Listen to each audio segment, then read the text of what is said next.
जय हिंद साथियों, मैं आनंद चौहान आप सभी का हार्दिक स्वागत करता हूं आपके अपने यूट्यूब चैनल टीचिंग विद आनंद चौहान में। उम्मीद है साथियों कि आप सभी लोग बेहतर होंगे, स्वस्थ होंगे और अपनी पढ़ाई को एक बेहतरीन तरीके से कर रहे होंगे। तो आज का सेशन भाई आप सभी को पता है SSC GD 2025 RWA new book का सॉल्यूशन करवाया जा रहा है, जो कि आज दोस्तों हमारा भूगोल की सेकेंड क्लास होने वाली है। और आप सभी जानते हैं कि रोज़ाना हमारी रात को 8 बजे एसएससी जीडी 2025 की न्यू बुक का कंप्लीट सॉल्यूशन करवाया जाता है। और अभी तक हमने एसएससी जीडी 2025 की न्यू बुक में हिस्ट्री को कंप्लीट कर लिया है। और कल जो दोस्तों हमारी क्लास हुई थी वो भूगोल की क्लास हुई थी, और आज भूगोल की दोस्तों हमारी सेकंड क्लास होने वाली है। और कल की क्लास में यदि हम क्वेश्चंस की बात करें तो कल की क्लास में हमने टोटल 30 तक के क्वेश्चंस आप लोगों से डिस्कस किए थे। आज हम पुनः अपनी क्लास को वहीं से स्टार्ट कर रहे हैं जहां से आज हम 31 से लेकर क्वेश्चन नंबर 60 तक आप लोगों से क्वेश्चंस को डिस्कस करने वाले हैं। तो सभी लोग भाई क्लास में जल्दी से लाइव आ जाएंगे और अपने सेशन को शेयर कर देंगे हर एक फ्रेंड और अपने हर एक दोस्त के साथ में। तो भाई लाइव आ जाओ सभी लोग और अपने सेशन को शेयर कर दो, और इसके बाद हम अपने सेशन को करते हैं स्टार्ट। तो भाई जैसा कि पता है कि आप सभी जानते हो कि एसएससी जीडी 2025 की न्यू वैकेंसी भी आपको बहुत ही जल्द आपको देखने को मिलने वाली है। तो चलिएगा दोस्तों, अब हम बिना टाइम वेस्ट किए अपने सेशन को स्टार्ट करते हैं। तो दोस्तों कल की क्लास में हमने यहाँ तक कवर कर लिया था और आज हम अपनी क्लास को क्वेश्चन नंबर 31 से स्टार्ट कर रहे हैं। तो चलिएगा दोस्तों, वीडियो को लाइक कर दीजिएगा, और जिन लोगों ने अभी तक वीडियो को लाइक नहीं किया तो लाइक कर दो और शेयर भी कर दो ताकि और भी लोग दोस्तों अपनी इस क्लास में लाइव आ सकें। तो भाई यह क्वेश्चन आपके एसएससी जीडी 25 जनवरी 2023 को एग्जाम में आपके आया हुआ क्वेश्चन है। क्वेश्चन कह रहा है कि उस स्थान को पहचानिए जहां पर उष्णकटिबंधीय तूफान उत्पन्न होते हैं। ऑप्शन है प्रशांत महासागर, आर्कटिक महासागर। याद रखिएगा जो आर्कटिक महासागर है ये दोस्तों ये आपका सबसे छोटा महासागर है। याद रखिएगा सबसे छोटा महासागर कौन सा है, तो सबसे छोटा महासागर आर्कटिक महासागर है। इसको याद रखिएगा, सबसे छोटा महासागर ये आपका कैसा है भाई, सबसे छोटा महासागर है। इसका नाम भी आपसे पूछा जाता है कि बताइए कि सबसे छोटा महासागर कौन सा है, तो आप कहेंगे सर आर्कटिक महासागर सबसे छोटा महासागर है। अरब सागर, प्रशांत महासागर या बंगाल की खाड़ी और हिंद महासागर। तो याद रखिएगा दोस्तों जो उष्णकटिबंधीय जो तूफान होते हैं ये प्रायः आपके बंगाल की खाड़ी और हिंद महासागर में आते हैं। कहाँ पर भाई, बंगाल की खाड़ी और हिंद महासागर में दोस्तों ये तूफान जो है उत्पन्न होते हैं। आगे पॉइंट दिया है दोस्तों उष्णकटिबंधीय चक्रवात। उष्णकटिबंधीय जो चक्रवात है ये आपके 30 अंश उत्तर में, 30 अंश उत्तर से दोस्तों ये आपके 30 अंश दक्षिणी अक्षांश के मध्य में विषुवत रेखा के 5 अंश से उत्तरी अक्षांश से 5 दक्षिणी अक्षांश को छोड़कर ये दोस्तों उत्पन्न होते हैं। उष्णकटिबंधीय जो दोस्तों चक्रवात होते हैं इनके नाम अलग अलग क्षेत्रों में अलग अलग नामों से इन्हें जाना जाता है। जैसे यदि हम बात करें दोस्तों जो हरिकेन, ये दोस्तों जो आपका हरिकेन होता है ये भी एक चक्रवाती तूफान है जो कि आपके कैरोबियन सागर से उत्पन्न होता है। कहाँ से उत्पन्न होता है, तो आपको बताना है कैरोबियन सागर से। अब ये टाइफून जो है दोस्तों ये चीन के सागर से उत्पन्न होता है। टाइफून जो है आपके चाइना के सागर से उत्पन्न होता है, और इसको दोस्तों विली विली के नाम से भी जाना जाता है, विली विलीज के नाम से भी जाना जाता है। और ये जो विली विलीज चक्रवात है ये आपके उत्तरी ऑस्ट्रेलिया तट के हिंद महासागर में इन्हें चक्रवात कहा जाता है और इसे विली विलीज के नाम से भी जाना जाता है। हरिकेन हुआ, टाइफून हुआ, विली विली, ये तीनों आपके लिए इंपॉर्टेंट है। याद रखिएगा कि कौन से सागर में इसको क्या कहा जाता है। अगला क्वेश्चन है निम्नलिखित में से कौन सी नदी सिंधु नदी की सबसे बड़ी सहायक नदी है। दोस्तों ये क्वेश्चन आपका एग्जाम में आया है, एसएससी जीडी 2023 में पूछा है। और दोस्तों यदि आप लोगों ने कल की क्लास को देखा होगा तो मैंने कल की भी क्लास में आपको बताया था कि इस टाइप का क्वेश्चन बहुत ही इंपॉर्टेंट होता है। इस टाइप का जो क्वेश्चन होता है दोस्तों बहुत ही इंपॉर्टेंट होता है, क्योंकि कल के एग्जाम में हमने क्वेश्चन को पढ़ा था कि निम्नलिखित में से कौन सी नदी है जो गंगा की सबसे बड़ी सहायक नदी है। यदि आपसे पूछा जाए कि गंगा की सबसे बड़ी सहायक नदी, गंगा की सबसे बड़ी सहायक नदी, तो मैंने आपको कल बताई थी कि गंगा की जो सबसे बड़ी सहायक नदी, भाई सबसे बड़ी सहायक नदी पूछी जाए तो वो कौन सी थी, यमुना नदी थी। तो सबसे बड़ी सहायक नदी क्या है गंगा की, तो आप कहेंगे सर सबसे बड़ी सहायक नदी आपकी यमुना नदी हो जाएगी। कौन सी हो जाएगी, यमुना नदी हो जाएगी। लेकिन इसमें पूछा सिंधु नदी की सबसे बड़ी सहायक नदी, तो वो आपको बता देनी है चिनाब नदी। चिनाव नदी जो है दोस्तों ये सिंधु नदी की सबसे बड़ी सहायक नदी है। और गंगा की, ये इंपॉर्टेंट पॉइंट बना के नोट कर लेना, गंगा की पूछी जाएगी तो आपको यमुना बता देना है। गंगा की सबसे बड़ी सहायक नदी यमुना, सिंधु नदी की सबसे बड़ी सहायक नदी चिनाब नदी। अब बात आती है कि सिंधु नदी कहाँ पर गिरती है, किस सागर में गिरती है। तो यदि आपसे पूछा जाए सिंधु नदी किस सागर में गिरती है, तो आपको बतानी ये अरब सागर में गिरती है। सिंधु नदी की कौन कौन सी प्रमुख सहायक नदियाँ हैं, तो एक तो है आपकी ये शोक गिलगित नदी, सिगार नदी, काबुल नदी, जास्कर नदी, झेलम नदी, चिनाव नदी, रावी नदी, ब्यास नदी और आपकी सतलज नदी। ठीक है, लेकिन जो चिनाव नदी है ये कैसी है, सबसे बड़ी सहायक नदी। ठीक है भाई, सबसे बड़ी सहायक नदी। इनमें अंतर भी होता है दोस्तों, इसलिए मैं बता रहा हूँ कि सबसे बड़ी सहायक नदी और सहायक नदी में। ठीक है, तो ये कैसी है, सबसे बड़ी सहायक नदी है। और सिंधु नदी दमचौक के पास भारत में प्रवेश करती है, यानी कि दमचौक एक स्थान है, वहाँ से सिंधु नदी अपने इंडिया में प्रवेश करती है। नेक्स्ट क्वेश्चन, अगला क्वेश्चन है कि सतलज नदी घाटी में जल विद्युत परियोजना और सिंचाई के लिए कौन सी परियोजना बनाई गई है। ये क्वेश्चन आपके एसएससी जीडी 6 फरवरी 2023 को एग्जाम में आया हुआ क्वेश्चन है। ऑप्शन दोस्तों आपके सामने दिए गए हैं। ऑप्शन है आपके नागार्जुन परियोजना, हीराकुंड परियोजना, भाखड़ा नागल परियोजना, सरदार सरोवर परियोजना। तो इसका जो सही जवाब है वो है दोस्तों आपका भाखड़ा नागल परियोजना, क्योंकि जो भाखड़ा नागल परियोजना है ये आपकी भारत की सबसे पहली जो आपकी जो परियोजना वो आपकी दामोदर नदी घाटी परियोजना है। ये स्वतंत्र भारत की पहली परियोजना थी। ठीक है, यदि आपसे पूछा जाए कि स्वतंत्र भारत की पहली परियोजना कौन सी थी, तो आपको दामोदर नदी घाटी परियोजना बतानी है। ये क्वेश्चन आपके लिए सबसे इम्पोर्टेंट साबित होगा आने वाले एग्जाम के लिए। कई बार एग्जामिनर ने ये क्वेश्चन को पूछा है कि भारत के सबसे ऊंचा बांध भागीरथी नदी पर स्थित टिहरी बांध है। तो क्वेश्चन क्या आया था एग्जाम में, क्वेश्चन आया था कि भारत का सबसे ऊंचा बांध कौन सा है, भारत का सबसे ऊंचा बांध कौन सा है, तो आपको बता देना है टिहरी बांध। पहला क्वेश्चन तो ये आपका एग्जाम में पूछेगा, क्योंकि भाई ये क्वेश्चन पूछा जा चुका है इसलिए मैं आपको बता रहा हूँ। पहला क्वेश्चन पूछेगा कि भारत के सबसे ऊंचा बांध कौन सा है, तो आप बताएंगे टिहरी बांध। दूसरा क्वेश्चन पूछेगा कि टिहरी बांध किस नदी पर अवस्थित है, टिहरी बांध किस नदी पर बना हुआ है, तो आप बताएंगे ये भागीरथी नदी पर बना हुआ है। ये दोनों क्वेश्चन आपके लिए मोस्ट इंपॉर्टेंट होंगे और ये दोनों क्वेश्चन एग्जाम में पूछे जा चुके हैं। उम्मीद करते हैं आप लोग ये दोनों क्वेश्चंस को याद रखेंगे। और भाई कॉपी पेन हमेशा साथ रख के बैठा करो, ताकि जो इंपॉर्टेंट पॉइंट्स निकल के आए उनको अपनी कॉपी में लिख लिया करो, ताकि आप उनका बारी बारी से रिवीजन भी कर सको। तो टिहरी बांध किस नदी पर बना हुआ है, भागीरथी नदी पर, और भारत का सबसे ऊंचा बांध है टिहरी बांध। इंदिरा गांधी नहर भारत की सबसे बड़ी सिंचाई नहर है। ये भी आपके लिए एक मोस्ट इंपॉर्टेंट पॉइंट है। क्वेश्चन पूछा जाता है भारत की सबसे बड़ी सिंचाई नहर कौन सी है, तो वो है आपकी इंदिरा गांधी नहर। कौन सी है दोस्तों, इंदिरा गांधी नहर। सेकंड क्वेश्चन पूछा जाता है कि इंदिरा गांधी नहर जो है ये कहाँ से निकाली गई है, तो आप कहेंगे जो हरिके बैराज से निकाली गई है। कहाँ से, हरिके बैराज से इसको निकाली गई है। नेक्स्ट क्वेश्चन है मोस्ट इंपॉर्टेंट, अब तक के एग्जामों में सबसे ज़्यादा बार पूछा जाने वाला क्वेश्चन है, भारत का सबसे लंबा बांध कौन सा है, हीराकुंड बांध। लेकिन एग्जामिनर ने जो सबसे ज़्यादा बार एग्जाम में क्वेश्चन पूछा वो पूछा था कि हीराकुंड बांध किस नदी पर बना हुआ है। तो हीराकुंड बांध जो है दोस्तों ये आपका महानदी पर बना हुआ है। तो हीराकुंड बांध किस नदी पर अवस्थित है, तो आप कहेंगे सर महानदी पर अवस्थित है। कहाँ पर है, महानदी पर हीराकुंड बांध बना हुआ है। Is the most important question for all competitive exam. हर एक एग्जाम में इस क्वेश्चन को पूछा जा चुका है। आइए अब हम बात करेंगे दोस्तों भारत की प्रमुख बहुउद्देशीय नदी घाटी परियोजनाओं के बारे में। आप यहाँ पर साइड में देख पा रहे होंगे दी गई हैं दोस्तों परियोजनाओं के नाम, और एक तरफ आपको दिया गया है दोस्तों उनकी नदियों के नाम।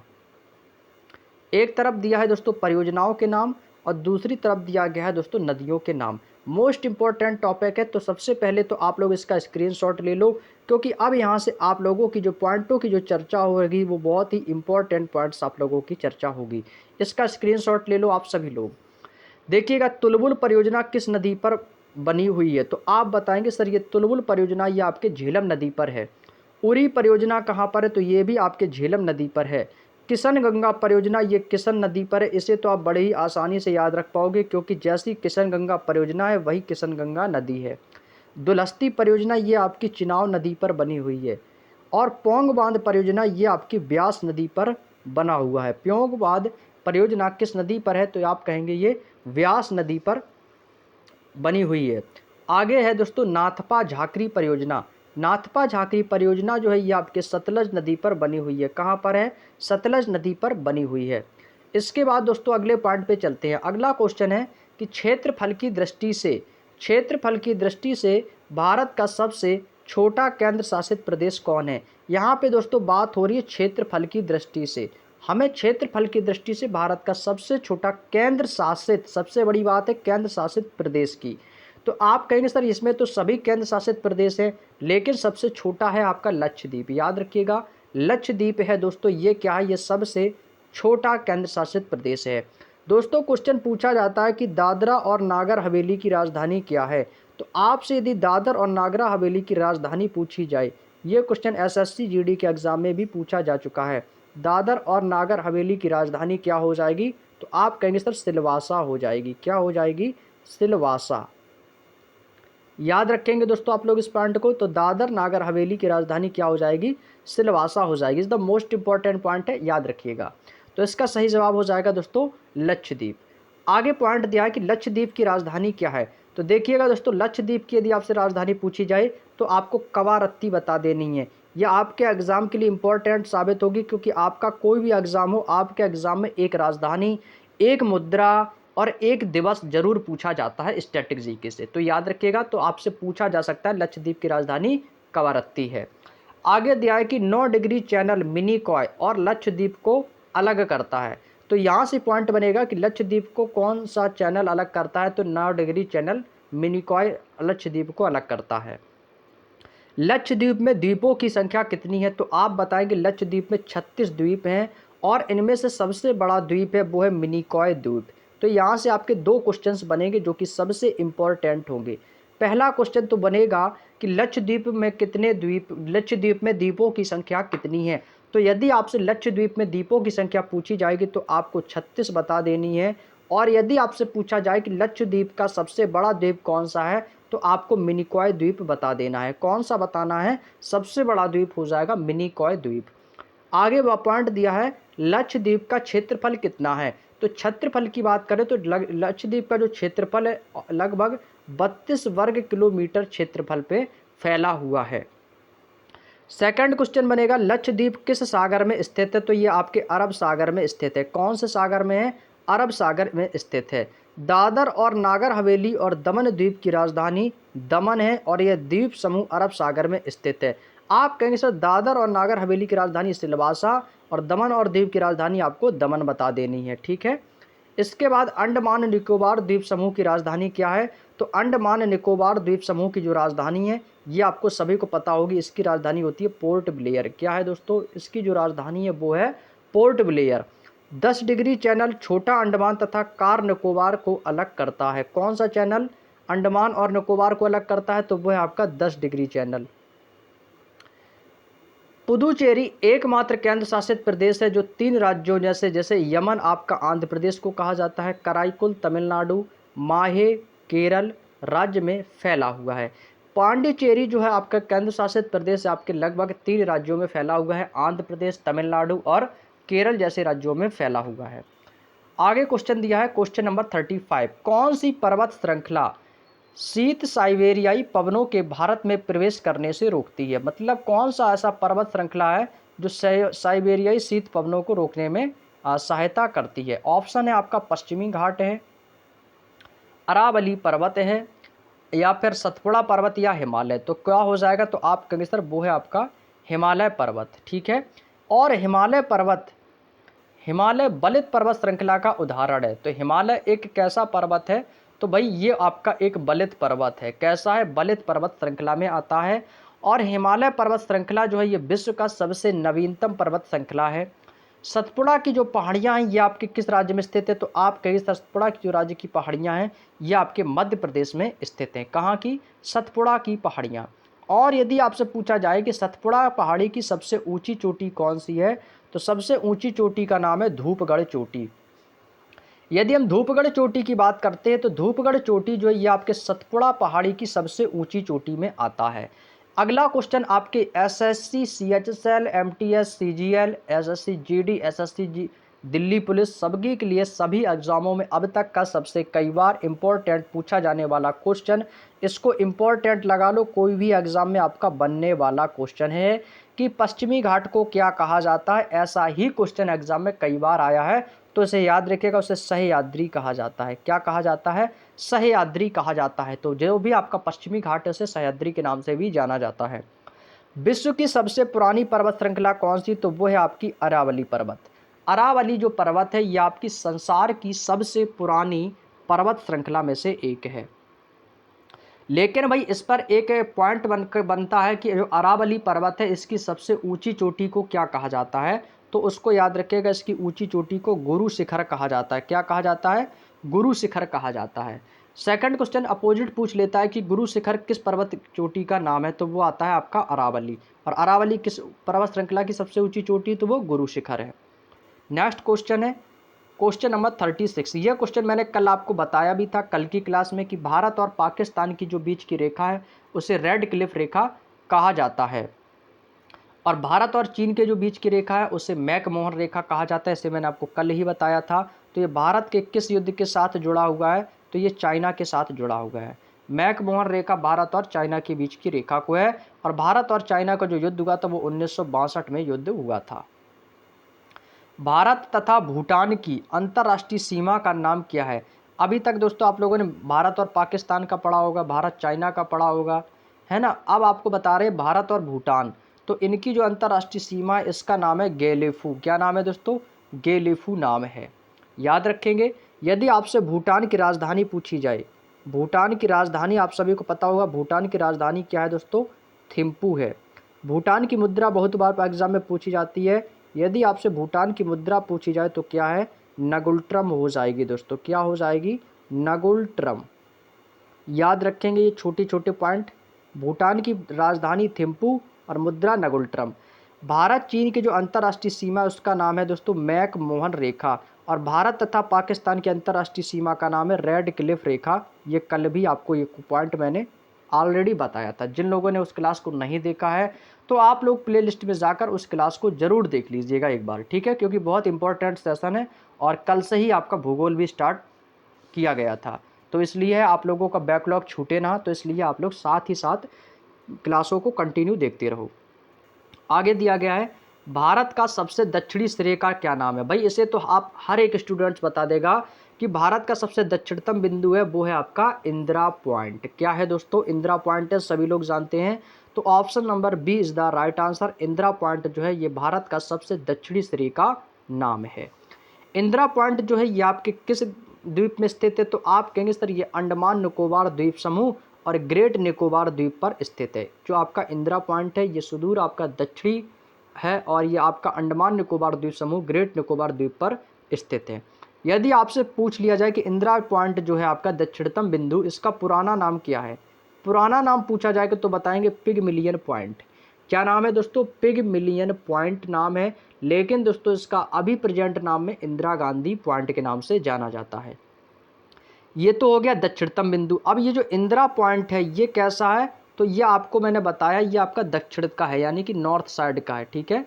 यदि आपसे उत्तरी साइड का पूछा जाए, उत्तरी बिंदु, तो उत्तरी बिंदु को हम इंदिरा कॉल कहते हैं। अब इसमें आप लोग कहेंगे सर इसमें तो कन्फ्यूजन हो गया इंदिरा पॉइंट और इंदिरा कॉल में। तो भाई नाम तो एक है लेकिन पॉइंट और कॉल में डिफरेंस है। लेकिन जो पॉइंट है ये आपका दक्षिणतम बिंदु है, और जो आपका कॉल है ये आपका उत्तरी बिंदु है। ये बस आपको याद रखना पड़ेगा, क्योंकि भाई छोटी सी चीज़ है और ये छोटी सी ही चीज़ आपको एग्जाम में गलती करवाती है। ये भी चीज़ हमेशा याद रखना। अब देखिएगा, आपको दो क्वेश्चन चाहो तो कॉपी में लिख लोगे तो अच्छी बात है, तो आप भूलोगे नहीं, तो आपको अंतर भी पता चल जाएगा, ठीक है।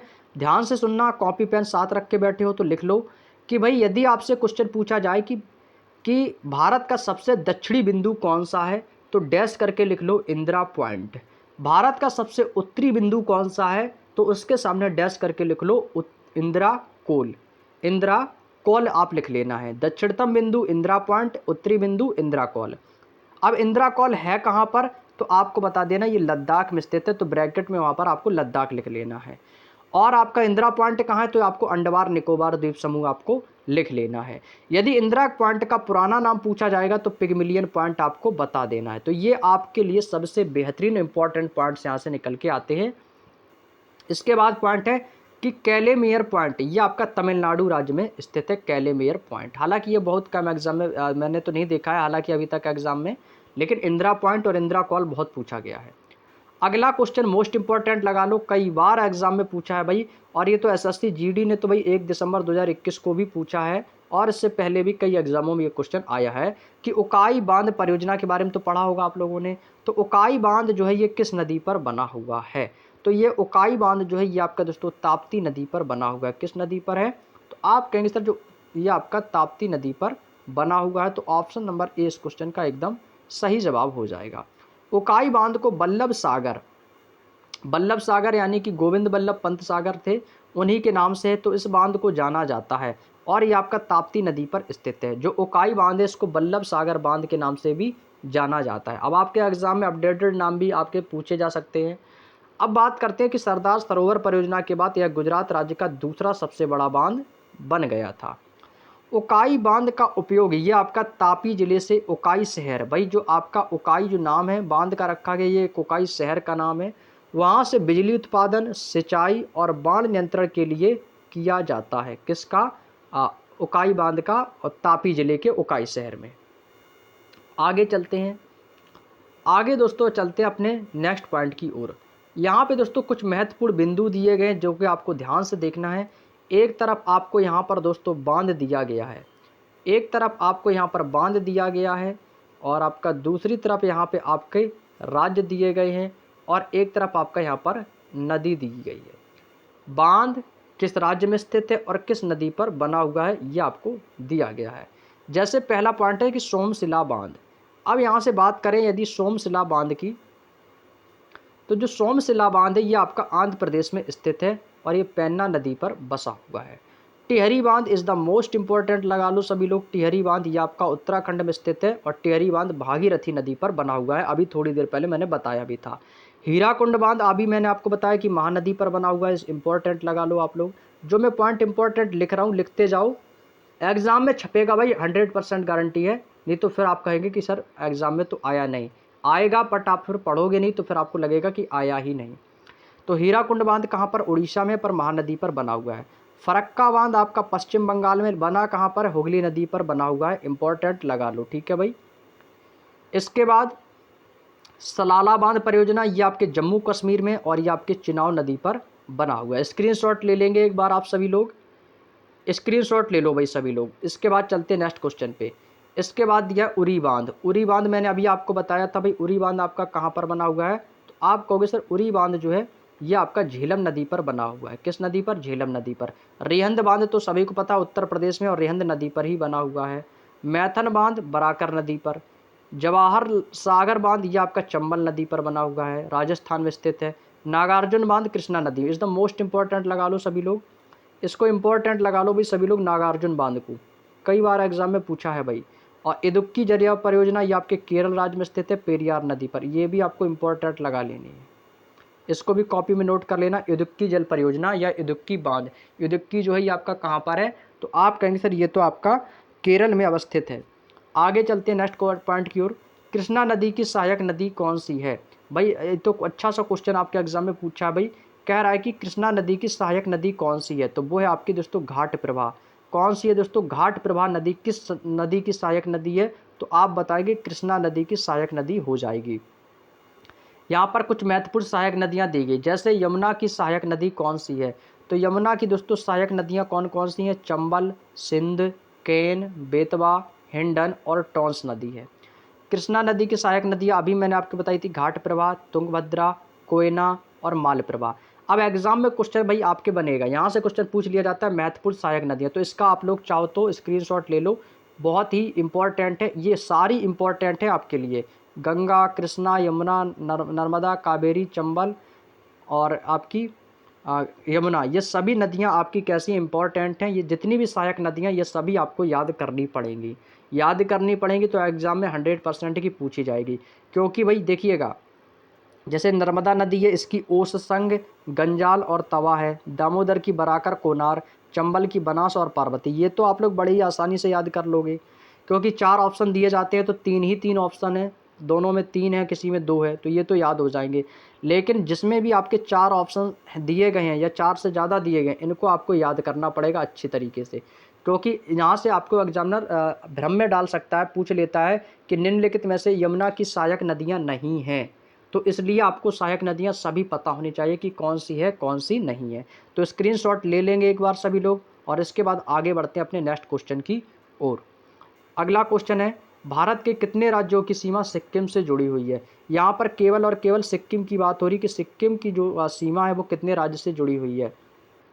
तो आप कहेंगे सर वो है एक राज्य। कौन सा है? केवल एक राज्य की सीमा जुड़ी हुई है सिक्किम से। और सिक्किम को दोस्तों 22वें राज्य का दर्जा दिया गया है। कब दिया गया था? 16 मई 1975 को। सिक्किम कौन सा राज्य है? तो आप कहेंगे सर 22वां राज्य है। 28वां राज्य दोस्तों आपका झारखंड था। आगे दिया है, भारत में जनसंख्या की दृष्टि से सबसे छोटा और क्षेत्रफल की दृष्टि से गोवा के बाद दूसरा सबसे राज्य है। देखिएगा, भारत में जनसंख्या की दृष्टि से सबसे छोटा और क्षेत्रफल की दृष्टि से गोवा के बाद ये दूसरे नंबर का सबसे छोटा राज्य है। और भारत में एकमात्र राज्य है जिसका नाम है पश्चिम बंगाल, जिसकी सीमा मात्र सिक्किम से लगती है। अब पश्चिम बंगाल की सीमा किस राज्य से लगती है? तो आप कहोगे सर सिक्किम से। ये केवल कितने राज्य हैं? केवल एक राज्य की सीमा लगती है। यहाँ पे कुछ महत्वपूर्ण बिंदु दिए गए जिनको आपको पढ़ना है। कह रहा है कि अंतर्राष्ट्रीय सीमाओं पर स्थित भारतीय राज्यों की सूची: भूटान, पश्चिम बंगाल, सिक्किम, अरुणाचल प्रदेश और असम। बांग्लादेश, पश्चिम बंगाल, मिजोरम, मेघालय, त्रिपुरा और असम, इन सभी राज्यों से सीमाएं उनकी लगती हैं। आगे चलते हैं अपने नेक्स्ट पॉइंट की ओर, चाइना की ओर। चाइना में दिया है आपका जैसे लद्दाख है। चाइना की सीमा आपके लद्दाख में आती है। हिमाचल प्रदेश, उत्तराखंड, सिक्किम और अरुणाचल प्रदेश। म्यांमार की बात करते हैं तो अरुणाचल प्रदेश, नागालैंड, मणिपुर और मिजोरम। नेपाल आपका बिहार के किनारे पड़ जाता है, बिहार बॉर्डर से। उत्तराखंड उत्तर प्रदेश से भी लगती है, सिक्किम है और पश्चिम बंगाल है।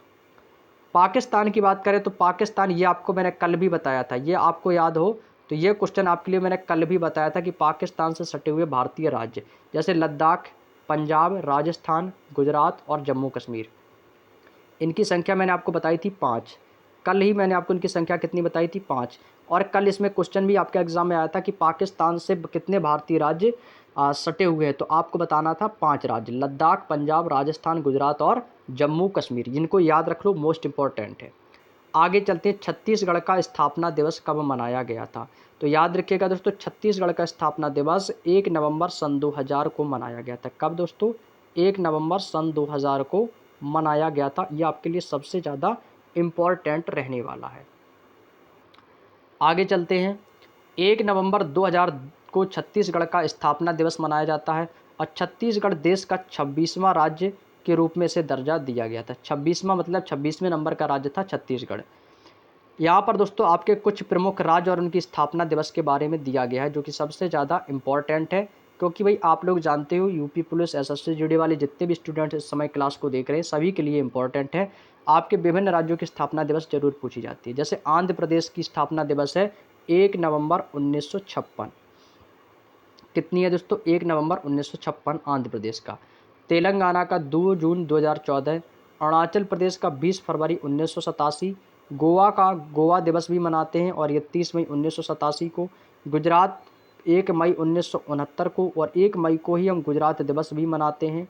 उसी प्रकार से हरियाणा, आपका हरियाणा दिवस 1 नवंबर 1966 को इसकी स्थापना हुई थी, तो 1 नवंबर को हरियाणा दिवस मनाते हैं। झारखंड का दोस्तों आपका 28वां राज्य का दर्जा दिया गया था इसे 15 नवंबर 2000 में। महाराष्ट्र को 1 मई को महाराष्ट्र दिवस भी मनाते हैं, तो ये आपका 1960 1 मई को दोस्तों गठन किया गया। उत्तराखंड का आपका 9 नवंबर सन 2000 को किया गया था, तो उत्तराखंड दिवस आपको 9 नवंबर को मनाया जाता है। अब यहाँ पर देखिए, आपने पढ़ा उत्तराखंड दिवस, आप लोगों ने इसको पढ़ लिया ना उत्तराखंड दिवस, और यही क्वेश्चन एग्जाम में आपको यहाँ पर दिया भी गया है। यहाँ से आपने देखा कि आपने को अभी मैंने ब्रैकेट में एक चीज़ ये वाली बताई थी कि उत्तराखंड आपका 9 नवंबर 2000 को मनाया जाता है, और यही क्वेश्चन पूछ लिया है क्वेश्चन नंबर 42 में आप लोगों से कि उत्तराखंड का दिवस कब मनाया जाता है। तो भाई कब मनाया जाता है? 9 नवंबर को। तो देखो कहाँ है 9 नवंबर, option number A is the right answer कि 9 नवंबर 2000 को उत्तराखंड दिवस मनाया जाता है। उम्मीद है दोस्तों आपको बातें समझ में आ रही होंगी। यदि आपको दोस्तों बातें समझ में आ रही तो प्लीज़ आपसे एक रिक्वेस्ट है कि वीडियो को लाइक कर दो और चैनल को सब्सक्राइब कर लो यदि चैनल पर नए हो तो, और बेल आइकन को प्रेस कर लेना ताकि आपको डेली क्लासेस का नोटिफिकेशन सही समय पर मिल सके। नर्मदा नदी दोस्तों आप सभी जानते हो ये आपके मध्य प्रदेश में बहती है। कहाँ से निकलती है? तो मध्य प्रदेश में है, लेकिन ये आपके अमरकंटक की पहाड़ियों से निकलती है। कहाँ से? अमरकंटक की पहाड़ियों से। नर्मदा नदी मध्य प्रदेश में अमरकंटक की पहाड़ियों से निकलती है। आगे दिया गया है, हिंद महासागर में कौन सा समुद्री बंदरगाह स्थित है? जो आपका हिंद महासागर है इसमें पूछा है कि कौन सा समुद्री बंदरगाह स्थित है।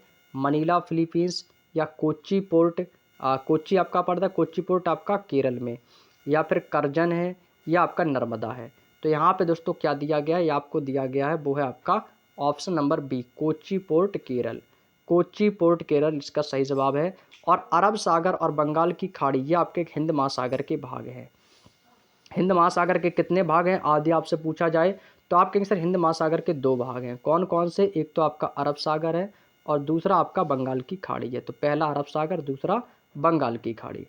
हिंद महासागर में आपके कई समुद्री बंदरगाह स्थित हैं, जैसे आपका पंडित जवाहरलाल नेहरू पोर्ट ट्रस्ट, नवी मुंबई आ जाता है, कोच्चि पोर्ट केरल आ जाता है। ये सभी आपके हिंद महासागर के समुद्री बंदरगाह हैं। मेडागास्कर आपका जो द्वीप समूह है ये आपके हिंद महासागर में स्थित है। ये आपके लिए इंपॉर्टेंट साबित होगा। क्वेश्चन आता है कि मेडागास्कर द्वीप कहाँ पर है, तो ये हिंद महासागर में स्थित है। हिंद महासागर का मोती मालदीव को कहा जाता है। अब यह पूछा जा सकता है कि हिंद महासागर का मोती किसे कहा जाता है, तो आप कहेंगे सर ये मालदीव को कहा जाता है। किसे कहा जाता है? हिंद महासागर का जो मोती है ये दोस्तों मालदीव को कहा जाता है।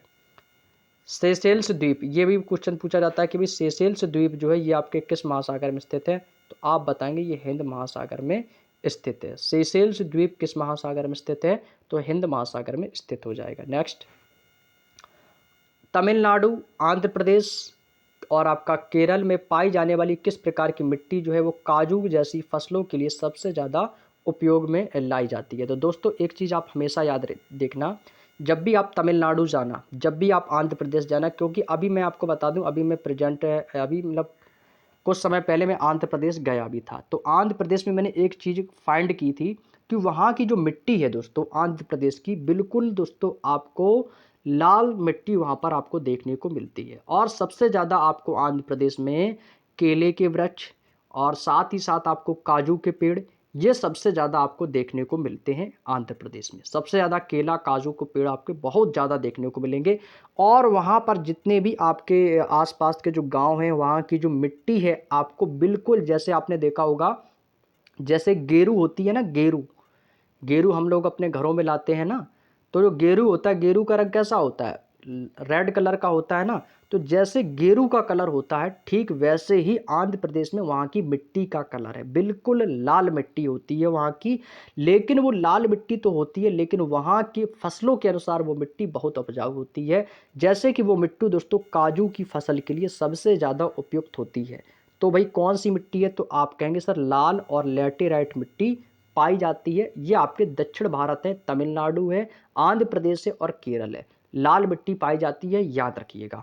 काली मिट्टी जो होती है ये किस फसल के लिए उपयोग होती है, तो ये काली मिट्टी आपकी कपास के लिए सबसे ज़्यादा उपजाऊ मिट्टी मानी जाती है। अब यहाँ से आपके 2 से 3 क्वेश्चन बन सकते हैं। तो ये आपके कपास के लिए है, ठीक है। काली मिट्टी कपास की खेती के लिए सबसे उपजाऊ होती है। यदि आपसे पूछा जाए कि काजू के लिए सबसे उपजाऊ मिट्टी कौन सी होती है, तो काजू के लिए आपको लाल लेटेराइट मिट्टी बतानी है, या लाल मिट्टी भी कह सकते हैं। बात समझ में आ गई? आगे चलते हैं। काजू की फसल के लिए सबसे उपयुक्त मिट्टी है वो है आपकी लाल मिट्टी, और इसकी खेती आपके केरल जैसे राज्यों में, आंध्र प्रदेश और तमिलनाडु आदि राज्यों में की जाती है। भारत में पाई जाने वाली कुछ प्रमुख प्रकार की मृदाएं यानी कि मिट्टी, जैसे कि आपके पर्वतीय जो इलाके हैं, पर्वतीय क्षेत्र है, वहाँ पर पर्वतीय मृदा पाई जाती है। जलोढ़ मृदा ये आपकी सभी फसलों के लिए उपजाऊ होती है। लाल मिट्टी और पीली मिट्टी भी होती है।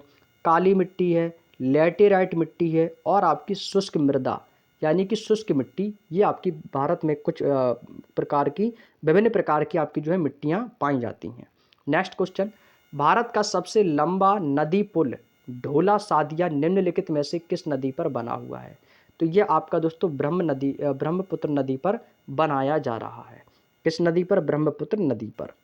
Next, Bhupen Hazarika Setu is the most important. आप लोगों ने पढ़ा होगा कि ये ढोला सादिया कहाँ से आ गया सर, ये तो मैं पहली बार पढ़ रहा हूँ। भाई ये ढोला सादिया जो नाम है ये भूपेन हजारिका सेतु, सेतु मीन्स क्या होता है, पुल। भूपेन हजारिका जो सेतु है इसी का नाम है, ये भारत का सबसे लंबा पुल है। तो अब देखिएगा एग्जामिनर आपको फंसाने के लिए यहाँ पर दो तरीके को क्वेश्चन पूछ लेगा और दो तरीके के ऑप्शन देगा। अब दोनों में से जो भी ऑप्शन मिल जाए आपका बिल्कुल सही माना जाएगा। भारत का सबसे लंबा पुल कौन सा है, तो चाहे तो भूपेन हजारिका सेतु दे दे तो आपको टिक कर देना है, ढोला सादिया दे तो ढोला सादिया लगा देना है। दोनों में से कोई ना कोई एक ऑप्शन मिलेगा। और इसके उद्घाटन की बात करते हो तो आपका 26 मई 2017 को प्रधानमंत्री नरेंद्र मोदी के द्वारा किया गया था। और इसकी लंबाई है दोस्तों लगभग 9.15 किलोमीटर। कितना है, 9.15 किलोमीटर, लगभग 5.69 मील लंबा सेतु और लोहित नदी पर बना हुआ है। नदी पूछी जाए तो लोहित नदी है, जो ब्रह्मपुत्र नदी की एक मुख्य उपनदी है। और इसका जो एक छोर पड़ता है यह आपका एक छोर अरुणाचल प्रदेश में पड़ता है और इसका ढोला कस्बा दूसरा छोर असम के तिनसुकिया जिले में सदिया कस्बे में पड़ता है, तभी इसका नाम ढोला सदिया रख दिया है। ढोला कस्बा ये है और सदिया कस्बा ये है। ढोला कस्बा आपका अरुणाचल प्रदेश का है और सदिया कस्बा आपका असम का आता है, तो इसलिए इसे ढोला सदिया भी कहते हैं। और वैसे इसका नाम है भूपेन हजारिका सेतु, दोनों नाम याद रखेंगे, ठीक है। चलिएगा अब यहाँ पे बात करते हैं भारत के सबसे लंबे पुल की। तो भारत का सबसे लंबा पुल कौन है, तो वही आ गया ना, ढोला सादिया पुल। चाहे ढोला सादिया बोल दो और चाहे तो इसको भूपेन हजारिका सेतु कह दो। क्या कह दो भाई, मैंने अभी ना बताया आपको, भूपेन हजारिका सेतु, भूपेन हजारिका इसको भी हम कह सकते हैं। तो भूपेन हजारिका सेतु इसका नाम भी हो जाएगा। याद रखना दोनों नाम हो सकते हैं। और असम और अरुणाचल प्रदेश में लोहित नदी पर बना हुआ है। नदी भी पूछ ली जाती है कि ढोला सादिया पुल या भूपेन हजारिका सेतु किस नदी पर बना हुआ है, तो लोहित नदी। दिबांग नदी पुल ये आपका अरुणाचल प्रदेश में है और दिबांग एक नदी का नाम है, वहीं पर बना हुआ है अरुणाचल प्रदेश में। महात्मा गांधी सेतु ये आपका बिहार में बना हुआ है, जो कि गंगा नदी पर बना हुआ है। अगला है बांद्रा वर्ली सी। बांद्रा वर्ली सी ये बांद्रा से वर्ली दक्षिण मुंबई के लिए महिम खाड़ी पर बना हुआ है। और बोगीबील ब्रिज जो है ये धेमाजी से डिब्रूगढ़ और ये ब्रह्मपुत्र नदी पर बना हुआ है। नेक्स्ट, निम्नलिखित में से किस राज्य में एक आधिकारिक रामसर स्थल है। आपके रामसर साइट से एग्जाम से क्वेश्चन पूछा जाता है। रामसर साइट्स जो है आपके लोनार झील आपका महाराष्ट्र में पड़ता है। अब ये लोनार झील कहाँ पर स्थित है, तो आप कहोगे सर ये आपके महाराष्ट्र में स्थित है। तो ऑप्शन नंबर ए आपका एकदम सही आंसर हो जाएगा। रामसर संधि दोस्तों आपकी जो हुई थी, यदि आपसे पूछी जाए कि रामसर संधि कब हुई थी, तो 2 फरवरी 1971 को। रामसर एक शहर है जो कि ईरान में है, वहीं इसे अपनाया गया था। भारत में संधि जो हुई थी ये 1 फरवरी 1982 को लागू हुई थी और 2 फरवरी 2024 तक भारत में 80 रामसर साइटें हैं। अब ये क्वेश्चन आपका लेटेस्ट एग्जाम के लिए सबसे इम्पोर्टेंट क्वेश्चन बन के तैयार हो गया है, तो इसको लगा लो इम्पोर्टेंट। क्यों, क्योंकि यहाँ पे 2 फरवरी 2024 की बात हो रही है और अभी तक भारत में कितनी साइटें हैं रामसर साइट, तो 80 रामसर साइट है। भारत की पहली रामसर साइट सबसे इंपॉर्टेंट है, तो वो आपकी चिल्का उड़ीसा झील है। और सबसे छोटी साइट पूछी जाए तो रेणुका वेटलैंड है, जो कि आपके हिमाचल प्रदेश में स्थित है। तो ये दोनों याद रखो, सबसे बड़ी चिल्का और सबसे छोटी हिमाचल प्रदेश यानी कि रेणुका। नेक्स्ट, बारालाचा दर्रे के दोनों किनारों से निकलने वाली 2 जलधाराएं हैं, चंद्र और भागा। तो वैसे चंद्रभागा जो है ये आपकी 2 जलधाराएं हैं। ये कौन सी नदी बनाती हैं, तो आप कहेंगे ये चिनाव नदी बनाती हैं। कौन सी नदी बनाती हैं, चिनाव नदी बनाती हैं। अब ये चिनाव नदी जो है इसको हिमाचल प्रदेश में चंद्रभागा भी कहा जाता है। चिनाव नदी को हिमाचल प्रदेश में चंद्रभागा कहा जाता है। और चिनाव नदी पर कितनी परियोजनाएं बनी हैं, तो 3 परियोजनाएं बनी हुई हैं। कौन कौन सी, पहली आपकी बगलिहार परियोजना, दूसरी सलाल परियोजना और तीसरी है दुलहस्ती परियोजना। ये तीनों परियोजनाओं के नाम याद रख लो, एग्जाम में पूछी जाती है, इंपॉर्टेंट है। नेक्स्ट क्वेश्चन, निम्नलिखित में से कौन सा संग्रहालय कटक कहाँ पड़ता है, तो कटक आपका उड़ीसा में पड़ जाता है। और ये आपका नेताजी सुभाष चंद्र बोस को कहा जाता है नेताजी, और उनका जन्म स्थान और वहाँ पर संग्रहालय भी आपका है। नेक्स्ट, नेताजी सुभाष चंद्र बोस जिस घर में रहते थे उनका नाम था जानकी नाथ भवन, और इसके बाद वे एक संग्रहालय में परिवर्तित कर दिए गए और यहाँ पर पर्यटकों में काफ़ी लोकप्रिय हो गया। राष्ट्रीय संग्रहालय यदि आपसे पूछा जाए कहाँ पर स्थित है, तो दिल्ली बताना है। और भारतीय संग्रहालय यदि आपसे पूछा जाए तो कोलकाता बता देना है। दोनों इंपॉर्टेंट आपके लिए है, राष्ट्रीय संग्रहालय दिल्ली और भारतीय संग्रहालय कोलकाता। नेक्स्ट पॉइंट पे चलते हैं भाई। यदि आपसे सालरगंज भी दे देते हैं और यहाँ पे सालर जंग दिया है, सालर जंग का संग्रहालय मोस्ट इंपॉर्टेंट लगा लो भाई। यहाँ से ये दोनों मोस्ट इंपॉर्टेंट है भाई, ये आपके लिए वेरी इंपॉर्टेंट, सभी को याद भी होगा, इंपॉर्टेंट है तो लेकिन याद भी होगा सभी को, ये भी आपके लिए इंपॉर्टेंट है, लिख लो दोनों कॉपी में, कोई ना कोई एग्जाम में ज़रूर पूछ लिया जाएगा। सालारगंज का संग्रहालय Hyderabad, prince of Wales museum, इसको भाई संग्रहालय भी बोल सकते हैं, म्यूजियम भी कह सकते हैं। म्यूजियम मीन्स क्या होता है, संग्रहालय। तो प्रिंस ऑफ वेल्स म्यूजियम कहाँ पर स्थित है, तो ये आपका मुंबई में स्थित है। सालारगंज का संग्रहालय आपका हैदराबाद में है। नेपियर संग्रहालय ये आपका तिरुवनंतपुरम में है। कहाँ पर है, तिरुवनंतपुरम में है। तो लेकिन आपको ये दोनों याद रखने, सालारगंज और prince Wales of museum. Next, भारतीय वन्य जीव संरक्षण अधिनियम इज द मोस्ट इंपॉर्टेंट, कई बार एग्जाम में पूछा है, कई बार, लगभग मेरे अकॉर्डिंग देखा जाए तो 4 से 5 बार एग्जाम में, प्रैक्टिस शॉट उठा के देख लो, पता चल जाएगा भाई। ये आपका कई बार एग्जाम में आया है, भारतीय वन्य जीव संरक्षण अधिनियम 1972 में दोस्तों लागू किया गया था। भारत सरकार ने वन्य जीव संरक्षण अधिनियम 1972 को देश के जितने भी आपके वन्य जीव हैं उनकी सुरक्षा के लिए, जो आपके अवैध शिकारी उनकी तस्करी करते हैं, उनका व्यापार करते हैं, उनको नियंत्रित करने के लिए भारतीय वन्य जीव संरक्षण अधिनियम 1972 को लागू किया गया। नेक्स्ट 51 नंबर क्वेश्चन है, प्रवध, मंजीरा और मनेर नदियाँ ये किस नदी की दाहिनी सहायक नदियाँ हैं। तो आप कहेंगे सर ये नया क्वेश्चन हो सकता है आपके लिए, तो ये आपका गोदावरी नदियाँ हो जाएंगी। प्रवर नदी, मंजीरा नदी और मनेर नदी ये गोदावरी नदी की दाहिनी सहायक नदी हैं। बंगाल की खाड़ी में गिरने वाली कुछ प्रमुख नदियां हैं, जैसे कावेरी, महानदी, कृष्णा नदी, गोदावरी नदी, ब्राह्मणी नदी, वैतरणी और स्वर्णरेखा नदी, ये सभी आपकी बंगाल की खाड़ी में गिरने वाली नदियां हैं। अब अरब सागर की तो मैंने आपको बता ही दी थी, मांडवी कल भी बताया था, साबरमती, माही नदी, ताप्ती नदी और नर्मदा नदी, ये सभी आपकी अरब सागर में गिरती हैं। नेक्स्ट, रिक्त स्थान और ताप्ती नदियां एक दूसरे के लगभग समानांतर बहती हैं लेकिन विपरीत दिशाओं में खुद को खाली कर लेती हैं, तो वो है आपकी नर्मदा नदी। नर्मदा नदी जो है ये आपकी ताप्ती नदी एक दूसरे के लगभग कैसी बहती है, समानांतर बहती है। आगे पॉइंट दिया है कि नर्मदा नदी जो है और ताप्ती नदी ये दोनों पूर्व से पश्चिम दिशा की ओर बहती हैं। कैसे भाई, इस प्रकार से बहती हैं, पूर्व से पश्चिम की ओर, और ये मध्य प्रदेश से निकलने वाली दोनों नदियां हैं और ये अरब सागर की खंभात की खाड़ी में जाकर गिरती हैं। ये पॉइंट में अभी थोड़ी देर पहले इस पर मैं चर्चा करके भी आया था कि कहाँ से निकलती हैं, तो ये आपकी मध्य प्रदेश से निकलती हैं। अब यहाँ पे बात करते हैं नर्मदा नदी की प्रमुख सहायक नदियों के बारे में। तो नर्मदा नदी की जो प्रमुख सहायक नदियाँ हैं वो कौन कौन सी हैं, तो उनमें से आ जाती है एक तो ओरसंग है, शक्कर, हिरन, तवा, गंजाल और बंजार, ये प्रमुख सहायक नदियाँ हैं।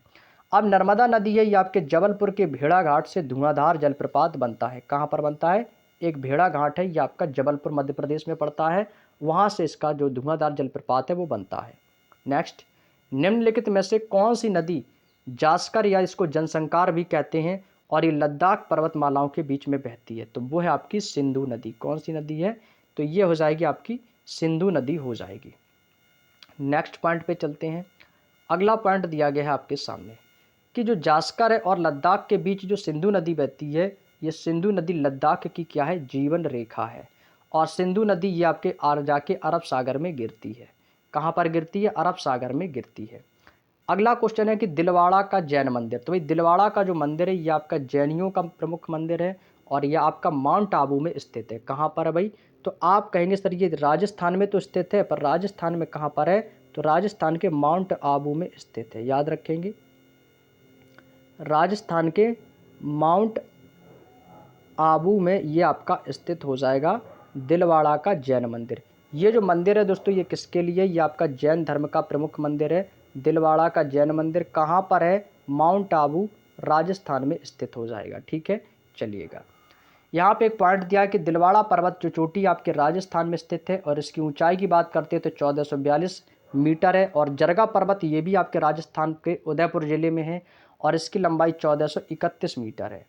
अरावली पर्वत, अभी थोड़ी देर पहले मैंने आपको एक बात बताई थी कि अरावली पर्वत की जो सबसे ऊंची चोटी है उसका नाम क्या है, गुरु शिखर है। रिपीटेड पॉइंट है लेकिन मैं फिर से रिपीट किए देता हूँ। और लूनी नदी आपके किस पर्वत से निकलती है, तो लूनी नदी ये आपकी अरावली पर्वत से ही होकर निकलती है। अरावली पर्वत का जो विस्तार है ये दिल्ली रिज से आरंभ होकर दक्षिणी पश्चिम में आपके गुजरात तक फैला हुआ है। कहाँ तक? गुजरात तक, दिल्ली से गुजरात। नेक्स्ट, तिराप और नुआ नदियाँ। तिराप और नुआ नदियाँ ये किस भारतीय राज्य में बहती हैं, तो ये आपके अरुणाचल प्रदेश में बहती हैं। भाई नई नदियाँ हैं, आप लोग इसको पहली बार भी काफ़ी स्टूडेंट्स इसको पढ़ रहे होंगे। तो ये आपके कहाँ पर है, तो आप कहेंगे सर ये अरुणाचल प्रदेश की हो जाएंगी। तिराप नदी भारत के अरुणाचल प्रदेश में बहती है और इसका जो विलय है ये आपका बूरही या धिंग नदी में हो जाता है। और नुआ नदी भी आपके अरुणाचल प्रदेश में बहती है। अरुणाचल प्रदेश की अन्य महत्वपूर्ण नदियाँ जैसे आपका ब्रह्मपुत्र है, इस नदी को दोस्तों कुछ महत्वपूर्ण तथ्य दिए गए, जैसे इनमें से आपका उद्गम नदी है, ये आपके मानसरोवर झील के पास चेमायुंगडुंग हिमनद से निकलती है। तिब्बत में इसको सांगपो नदी कहा जाता है। अरुणाचल प्रदेश में यह यंगयाप दर्रे द्वारा प्रवेश करती हैं और इसी को हम क्या कहते हैं, दिहांग कहते हैं। और दिबांग तथा लोहित नदी के संगम के बाद यह नदी क्या कहलाती है, ब्रह्मपुत्र नदी कहलाती है। नेक्स्ट, निम्न में से कौन सी पहाड़ियाँ आंध्र प्रदेश में स्थित हैं भाई, तो वो है आपकी पालकोड़ा की पहाड़ियाँ। कौन सी हैं दोस्तों? पालकोड़ा की जो पहाड़ियाँ हैं ये आपकी आंध्र प्रदेश में स्थित हैं, याद रखिएगा, नया क्वेश्चन हो सकता है। ठीक है, तो क्या हो जाएगा, पालकोड़ा की पहाड़ियाँ। अब यहाँ पर बात करते हैं महाबलेश्वर की पहाड़ियाँ कहाँ पर हैं, तो महाबलेश्वर की पहाड़ियाँ आपके महाराष्ट्र में स्थित है। ठीक है, आपके यदि महाबलेश्वर की पहाड़ियाँ पूछी जाए तो आप बताएंगे ये महाराष्ट्र में स्थित है। पालकोड़ा की पहाड़ियाँ पूछी जाए तो आपको आंध्र प्रदेश में स्थित है बताना है। ठीक है, चलिएगा आगे चलते हैं। अगला पॉइंट है अनाईमुडी। अनाईमुडी जो आपकी पहाड़ी है ये आपके प्रायद्वीपीय पठार तथा दक्षिणी भारत की सबसे ऊंची चोटी है अनामुडी, और ये छोटी होती जो है अन्नामलाई। अब अनामलाई और अनाईमुडी दोनों में अंतर है। अनाईमुडी जो है ये प्रायद्वीपीय पठार की सबसे ऊंची चोटी है और यह चोटी अन्नामलाई पहाड़ी पर स्थित है। नीलगिरी और अन्नामलाई के बीच कौन सा दर्रा मौजूद है, तो आप कहेंगे सर वो दर्रा है पालघाट दर्रा। अब कभी कभी यहाँ से दो टाइप के क्वेश्चंस पूछे जाते हैं। किस टाइप्स के? दो टाइप्स के। तो यहाँ से क्वेश्चन पूछा जाता है कि पालघाट दर्रा किन पर्वतों के बीच में स्थित है, तो नीलगिरी पर्वत और अन्नामलाई के बीच। सेकंड क्वेश्चन, नीलगिरी तथा अन्नामलाई के बीच में कौन सा दर्रा स्थित है, तो आप कहोगे सर पालघाट का दर्रा स्थित है। नेक्स्ट, निम्नलिखित में से कौन सी नदी अरब सागर में गिरती है, तो अभी मैंने थोड़ी देर पहले आपको सारे पॉइंट्स डिस्कस किए थे, तो वो है आपकी नर्मदा नदी। नर्मदा नदी आपके मध्य प्रदेश से निकलती है और ये जाके आपके अरब सागर में गिरती है। नेक्स्ट, छतों पर वर्षा जल संचयन के अनिवार्य वाला भारत का पहला एकमात्र राज्य निम्नलिखित में से कौन सा है, तो वो है दोस्तों आपका तमिलनाडु। कौन सा है दोस्तों, तो आप बताएंगे सर तमिलनाडु हो जाएगा। नेक्स्ट पॉइंट दिया कि छतों पर वर्षा का जल संचयन को अनिवार्य बनाने के लिए भारत का प्रथम राज्य तमिलनाडु बन गया है और इस योजना की शुरुआत सन 2001 में इसको शुरू किया गया था। कब किया गया था? सन 2001 में। नेक्स्ट क्वेश्चन है, किन्नौर में हंगरंग घाटी के सैलखार और चांगो के साथ स्पीति घाटी की अंतिम दक्षिण पूर्वी छोर को निम्नलिखित में से कौन सा दर्रा जोड़ता है, तो वो हो जाएगा दोस्तों लेपचाला दर्रा। कौन सा हो जाएगा साथियों? लेपचाला दर्रा जोड़ता है। इस पे पॉइंट दिया गया है कि किन्नौर में हंगरंग घाटी को सैलाखार और चांगो के साथ में स्पीति घाटी का अंतिम दक्षिणी पूर्वी छोर को लेपचाला दर्रा जोड़ता है और यह हिमाचल प्रदेश के किन्नौर जिले में है। अब यहाँ से हम बात करेंगे हिमाचल प्रदेश के प्रमुख दर्रों के नाम। ये तीनों दर्रों सबसे ज़्यादा आपके लिए वेस्ट इंपॉर्टेंट है। तीनों दर्रों के नाम आपके लिए याद होने चाहिए और ये इंपॉर्टेंट लिख लो, चाहो तो स्क्रीनशॉट ले लो और अपनी कॉपी में नोट्स बना लेना है। ठीक है भाई। सिपकीला दर्रा सिप से बनाएंगे, सी से हो जाएगा शिमला। ठीक है, याद रखने की ट्रिक मैं बता रहा हूँ। सिपकीला दर्रा शिमला में स्थित है, शिमला से तिब्बत को जोड़ता है। रोहतांग दर्रा मनीला से भाई लेह को जोड़ता है। किससे? मनाली से लेह को। जो आपका कुल्लू मनाली है ना, तो वो रोहतांग दर्रा आपका मनाली से लेह को जोड़ता है। बाड़ा लाचा दर्रा और ये आपको लेह से मनाली को जोड़ता है। ठीक है भाई, दोनों आपके अपोजिट हैं, याद रखना है। नेक्स्ट आज का अंतिम और लास्ट क्वेश्चन है और इसके बाद हम अपने सेशन को ओवर करते हैं। तो लगभग आज हमारे 30 क्वेश्चंस आप लोगों से डिस्कस हो चुके हैं और कल भी हमारे 30 हुए थे। तो क्वेश्चन कह रहा है कि क्वेश्चन नंबर 60 आपसे कह रहा है कि चावल की खेती को जाबो प्रणाली भारत के किस राज्य में प्रचलित जल संचयन की एक स्वदेशी विधि है। स्वदेशी का मतलब होता है अपने देश में ही किसी भी चीज़ को उत्पन्न करना या आविष्कार करना। तो ये आपका कौन सा है, तो ये है आपका नागालैंड। नागालैंड का एक प्रमुख महोत्सव भी है, मैंने कई बार बताया था, तो वो है आपका हॉर्नबिल महोत्सव। कौन सा है दोस्तों, हॉर्नबिल महोत्सव जो है ये आपका नागालैंड का प्रमुख महोत्सव मनाया जाता है। तो ये आपका कौन सा हो जाएगा, option number B is the right answer. चावल की खेती को जाबो प्रणाली भारत के नागालैंड राज्य से प्रचलित है और नागालैंड जो है ये आपके मूलतः कृषि प्रधान राज्य में सम्मिलित किया है और इसमें लगभग 70% जो जनता होती है वो आपकी कृषि पर निर्भर रहती है, यानी कि वो कृषि का काम करती है 70% जनता। और जाबो का मतलब ये वहीं की लैंग्वेज है, जाबो का मतलब होता है पानी, यानी कि पानी को तालाब में इकट्ठा करना। पानी को तालाब में इकट्ठा करना, उसको नागालैंड की भाषा में जाबो प्रणाली कहा जाता है। क्लियर, चलिएगा यहाँ से एक पॉइंट और दिया गया है कि भारत का सबसे बड़ा चावल उत्पादक राज्य। यदि आपसे पूछा जाए भारत का सबसे बड़ा चावल उत्पादक राज्य कौन सा है, तो ये इंपॉर्टेंट है, तो आप कहेंगे सर पश्चिम बंगाल हो जाएगा। कौन सा हो जाएगा, पश्चिम बंगाल हो जाएगा। और पश्चिम बंगाल यानी कि कोलकाता, और यहाँ का जो प्रसिद्ध भोजन है वो आपका है मछली और चावल। याद रखिएगा, आपसे पूछा भी जा सकता है। तो इसका जो मुख्य जो वहाँ का खाना है क्या है दोस्तों, मछली चावल है आपका पश्चिम बंगाल यानी कि कोलकाता का। क्लियर, चलिएगा। तो दोस्तों आज के सेशन में हमने टोटल आप लोगों से 60 तक के क्वेश्चंस डिस्कस कर लिए हैं और कल की क्लास में हम नेक्स्ट क्वेश्चंस लेकर आएंगे। लगभग 30 क्वेश्चंस कल की क्लास में हम फिर से डिस्कस करेंगे। तो कल का जो सेशन होगा वो क्वेश्चन नंबर 61 से हमारा स्टार्ट होगा। तो प्रश्न में आपको थंबनेल में डाल भी देता हूं कि कहां से लेकर हमने कहां तक के क्वेश्चन डिस्कस किए, ताकि आपको एक भी क्वेश्चन छूटे ना और आप उसको सही तरीके से रिवीजन भी कर सको। तो आज के सेशन को दोस्तों हम यहीं तक रखते हैं और आज का सेशन लगा कैसा आप लोगों को, तो कमेंट करके हमें ज़रूर बताइएगा। और उम्मीद करते हैं अभी तक हमने जितने भी, हालांकि क्वेश्चन तो 30 थे, लेकिन उसमें से जो मैंने विस्तार बताया है वो लगभग 100+ क्वेश्चनों का विस्तार मैंने आपको बता चुका हूं। तो उम्मीद करते हैं आज का जितना भी मैंने आपको पढ़ाया है, जितना भी आपको सिखाया है, उसका लगभग 60 से 70% आपके दिमाग में जरूर आया होगा। यदि चीज़ें समझ में आई हो तो वीडियो को लाइक कर देना दोस्तों, और अपने हर एक फ्रेंड, हर एक दोस्त के साथ में वीडियो को शेयर करना। और चैनल पर पहली बार विजिट किए हो तो चैनल को सब्सक्राइब करके बेल आइकन को ऑन जरूर कर लेना, ताकि आप डेली क्लासेस से जुड़ सके और डेली क्लासेस की अपडेटेड नोटिफिकेशन आपको सही समय पर मिल सके। और जो भी भाई आप हमारे टेलीग्राम ग्रुप से नहीं जुड़े हैं, टेलीग्राम चैनल से नहीं जुड़े हैं, तो मैंने उनको लिंक डिस्क्रिप्शन में दे रखा है, तो जाके आप लोग वहाँ से ज्वाइन कर लो और वहाँ से आप हमारे टेलीग्राम चैनल को ज्वाइन करके इसका फ्री में PDF डाउनलोड भी कर सकते हो। ठीक है दोस्तों, तो चलिएगा आज के वीडियो में इतना ही और मिलेंगे कल हम आप लोगों से सुबह 10 बजे रीजनिंग की क्लास में। आप सभी जानते हैं कि आज हमारी रीजनिंग की क्लास नहीं हो पाई थी, लेकिन कोई दिक्कत नहीं, लेकिन आपकी कल रीजनिंग की क्लास होगी और आपकी वहीं से स्टार्ट करेंगे जहां से हमारी रीजनिंग की क्लास कंटिन्यू हो रही थी। और कल 10 बजे आपकी रीजनिंग की क्लास होगी और शाम को 5 बजे मैथ की क्लास होती है और रात को 8 बजे आपकी जीके और जीएस की क्लास होती है। तो आप लोग तीनों क्लासों में जरूर जुड़ेंगे। तो चलिएगा दोस्तों, आप सभी साथियों का क्लास से जुड़ने के लिए बहुत बहुत धन्यवाद।